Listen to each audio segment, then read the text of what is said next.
What's up, my fellow comic readers? Guys, I got 5 Image comics that I read this morning, and all of these, there's no order. These are all freaking amazing comic books. But we're gonna jump straight into Skin Breakers. Robert Kirkman and David Finch have been cooking with this. I heard that they've been writing it for like 10 years, and it really shows, man. The art in this is fantastic. The scenery is breathtaking. The different depictions of who these people are and how they become who they are.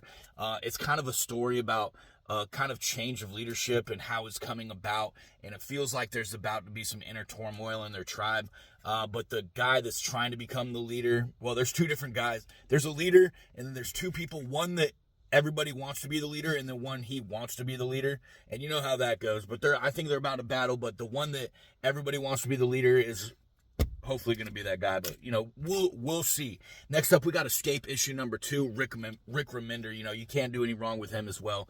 He's another guy that just puts out heat. This story is an alternate reality of like World War II type thing, like it's telling of that story, but from like a zoomophobia. I'm messing up that word, but when humans are animals, and it's, like Nazis are bats, and the good guys are like different other creatures. But this guy's down behind enemy lines, and it's kind of telling the story of why he needs to get back safely. It's his love story, and it's a beautiful story. It grabs you right by the heart from the start, and I definitely recommend, if you're not on Escape yet, pick that up, please. And speaking of things to pick up, Ghost Machine can do no wrong, man. I'm 100% on everything Ghost Machine for a reason. They just make such banger stories.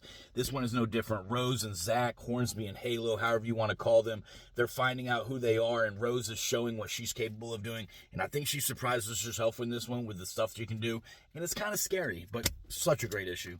Redcoat, we got Simon Pure. He's anything but pure, as you'll find out.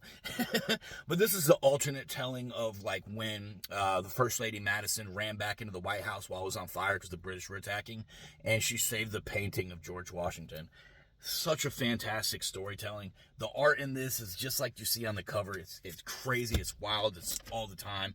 I love that story. And then last but definitely not least, Hyde Street. This is the kind of the backstory of Dr. Ego and how he became who he is, and how his assistants became who they are. And then it kind of gives you his backstory. It goes into sisterhood. She's got a card, and then there's a bunch of stuff going on. Dr. Ego kind of explains to Mr. X-Ray how Pranky's going to get the mask off. And I just name drop a bunch of stuff and probably confuse the hell out of you. But if you're not reading this, you need to read it. Read it. Okay? But guys, even if you're not going to read anything I just talked about today, pick something up, read it, stimulate that mind, and have a great day.